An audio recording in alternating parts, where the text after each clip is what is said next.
Advance root knowledge information private limited কালিমা লিপ্ত করল রাজ্যের বিদ্যুৎ নিগমকে।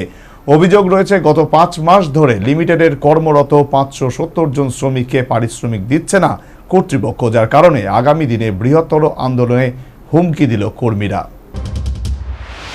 বিদ্যুৎ দপ্তর নিয়ে একাধিক অভিযোগ রয়েছে বিদ্যুৎ গ্রাহকদের। এবার সেই বিদ্যুৎ দপ্তরকে কালিমা লিপ্ত করল দপ্তরের অধীন advance root knowledge information private limited.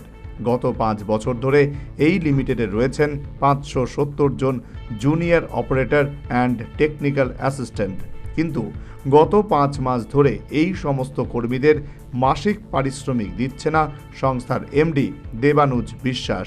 মঙ্গলবার মাসিক বকেয়ার দাবিতে লিমিটেডের অফিস ঘেরাও করে কর্মরত শ্রমিকরা। ঘটনার খবর পেয়ে সংবাদ কর্মীরা সেখানে পৌঁছলেও কোম্পানির তরফ থেকে সাংবাদিকদের ক্যামেরা নিয়ে নেওয়ার চেষ্টা করা হয়েছে বলে অভিযোগ। শুধু তাই নয়, যে সমস্ত কর্মীরা এই আন্দোলনে সামিল হয়েছেন তাদেরকেও কাজ থেকে ছাঁটাই করার হুঁশিয়ারি দিয়েছেন লিমিটেডে কর্মরত মহিলা আধিকারিকরা।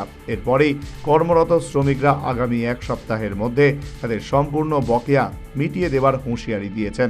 অন্যথায় বিষয়টি বিদ্যুৎ মন্ত্রীর গোচরে আনা হবে এবং বৃহত্তর আন্দোলনে নামার হুমকি দেন বিক্ষোভকারীরা। বিদ্যুৎ দপ্তর আমরা কাজ করতেছি, এখানে আমরা 570 থেকে 580 জন আছি junior operator and technical assistant. ঠিক আছে, দেখা গেছে যে আমরা 4 মাস 5 মাস অন্তর 1 মাসের স্যালারি দেয়, তাও স্যালারিটা দেয় আমরা কারো কেউ আছে যে অপারেটরে থাকলে টেকনিক্যাল অ্যাসিস্ট্যান্টের স্যালারি ঢুকতেছে 6,980 টাকা ঢুকতেছে। আমরা কিন্তু গভর্নমেন্ট কিন্তু আমরা ইপিএফ প্লাস ইএসআর টাকা কিন্তু তারা আনতে আছে, কিন্তু আমরা ওই টাকাটা 1 টাকা পে করছে না। তারা ফোন করার সত্ত্বে আমরা কোনো টাকা পে করে করবো কয়ে সেটা তারা মোবাইল নাম্বারটা সুইচ অফ করে রেখে দেয়। আজকে এত বছর হয়ে গেছে গা, আমরা ন্যূনতম ওখানে তার কাছে 5 থেকে 6 মাসের টাকা পানা রয়ে গেছে। আর ইপিএফ প্লাস ইএসআই আমরা 2 বছর পর্যন্ত তার কাছে পানা রয়ে গেছি, 1 টাকা আমরা ক্লিয়ার করছে না।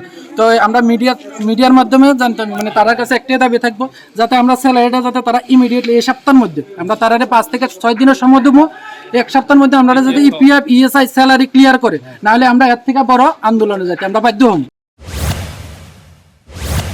একদিকে রাজ্যের বিদ্যুৎ মন্ত্রীর প্রতি ঘরে ঘরে বিদ্যুৎ পরিষেবা পৌঁছে দিয়ে নতুন রূপরেখা তৈরি করার চেষ্টা করছেন, আর অন্যদিকে দপ্তরের অধীনে এই সমস্ত ভুইফোর সংস্থাগুলো রাজ্য বিদ্যুৎ নিগমে টাকা আত্মসাৎ করে কর্মীদের সাথে প্রতারণা করছে। তাই এখন দেখার এই সমস্ত ভুইফোর সংস্থাগুলোর বিরুদ্ধে কী ব্যবস্থা গ্রহণ করেন বিদ্যুৎ মন্ত্রী এবং বিদ্যুৎ নিগম। Bureau report, News vanguard.